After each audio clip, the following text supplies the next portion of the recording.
প্রিয় দর্শক, আসসালামু আলাইকুম। আশা করি সবাই ভালোই আছেন। আজকে কথা বলবো আমি একটা প্রতিবন্ধী শিশু নিয়ে।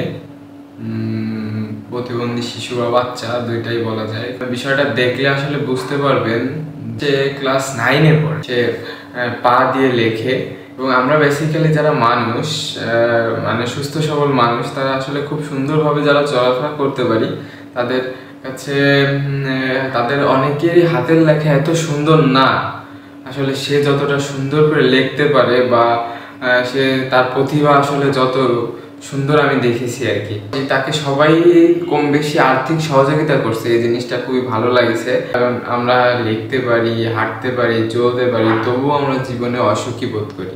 আসলে একটা জিনিস কি, আমরা যখনই দেখি যে মানুষ ভিক্ষা করছে বা রাস্তার পাশে টুকাই যারা বোতল বা অন্যান্য কিছু করে বিক্রি করে তাদের জীবনযাপন চালাচ্ছে, তখন দেখে আসলে আমরা ক্ষণিকের জন্য কিছুটা হলেও কষ্ট পাই, জীবনটা কত কঠিন, কষ্ট পাই। কিন্তু আসলে আমরা যারা এই যে পড়াশোনা করতেছি বা সহজ মাধ্যমে চলাফেরা করতেছি, তাও আমাদের ভিতরে একটা আফসোস যে কি পেলাম না, কি করতেছি, কি হচ্ছে।